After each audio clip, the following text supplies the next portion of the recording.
तो भाई सालार का टीजर आ गया है, तो तुरंत वीडियो के टॉपिक पर आते हैं। तो मैंने सालार के टीजर को 0.50x की स्पीड पर देखा, जिससे कुछ हिडन डिटेल्स बाहर निकल कर आई है, जिससे कई सारे क्वेश्चन का आंसर भी मिला है कि सालार और केजीएफ का यानी कि हमारे रॉकी भाई के साथ कनेक्शन भी है या नहीं, और अगर है तो उसे कंफर्म करेंगे। और सालार की टाइमलाइन क्या है, मतलब सालार मूवी क्या रॉकी भाई के टाइम पर ही एग्जिस्ट करती है या उसके बाद के टाइम पर। और साथ ही साथ सालार मूवी के स्टोरी को यानी कि हमारे रॉकी भाई ने गोल्ड के साथ बहुत कांड किए थे, तो सालार किस चीज़ का बिजनेस करने वाला है वो सारी डिटेल भी मिली है। चलिए अब बिना बकवास के वीडियो शुरू करते हैं। तो टीजर की स्टार्टिंग में यहाँ पर बहुत सारे फॉरेनर्स दिखने मिलते हैं, जहाँ पर इस व्हीकल पर देखने मिलता है यूएस आर्मी।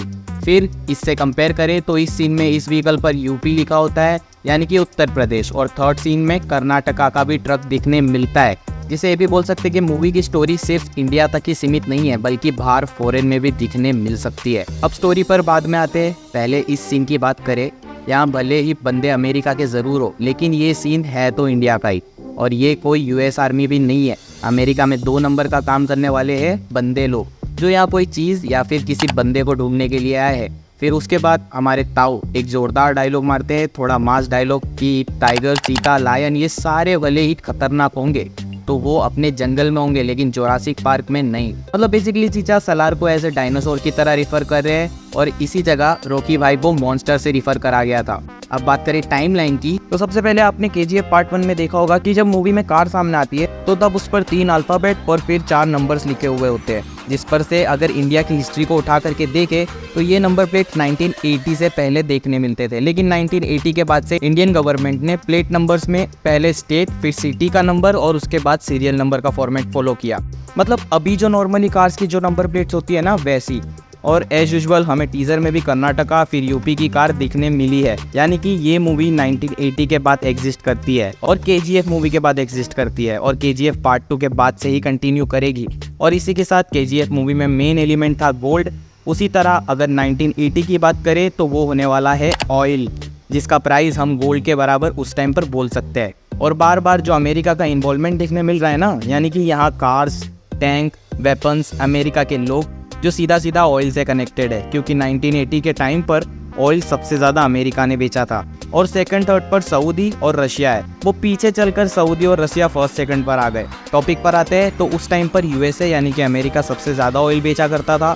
स्टोरी की बात करें तो ताऊ बॉलीवुड एक्टर है, यानी कि वो हिंदी में ही बात करेंगे, जिससे बोल सकते हैं कि ये प्लेस में भी यूपी में होगा, क्योंकि यूपी में हिंदी बोली जाती है और यहाँ सालार का कब्जा है। और दूसरा प्लेस कर्नाटका होगा, जहाँ पृथ्वीराज का कब्जा होगा।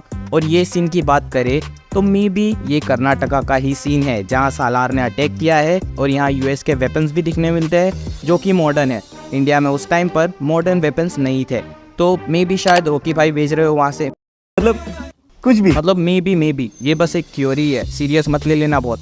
अब केजीएफ के कनेक्शन की बात करें तो ये तो आप लोगों ने शायद किसी ना किसी यूट्यूबर के वीडियो में तो देख ही लिया होगा कि यहाँ पर ये जो बंकर्स दिख रहे हैं वहाँ नंबर्स लिखे हुए हैं, वो वही सेम नंबर केजीएफ चैप्टर 2 के पोस्ट क्रेडिट सीन में भी दिखने मिले थे।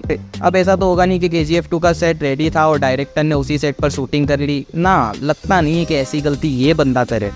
तो ये फॉर श्योर वही लोकेशन है। अब यहाँ रवीना टंडन इसलिए नहीं आती है कि यहाँ अभी भी गैरकानूनी काम चल रहा है, बल्कि इसलिए आती है कि यहाँ सबूत है कि रॉकी जिंदा है। तो बेशक ये जगह को सालार टेक ओवर कर रहा है, और वो भी ये जानता है कि रॉकी भाई अभी भी जिंदा है, और साथ ही उसी के साथ में वो कॉन्टेक्ट में भी है, इसीलिए तो यहाँ पर उसके प्रूफ पड़े हैं।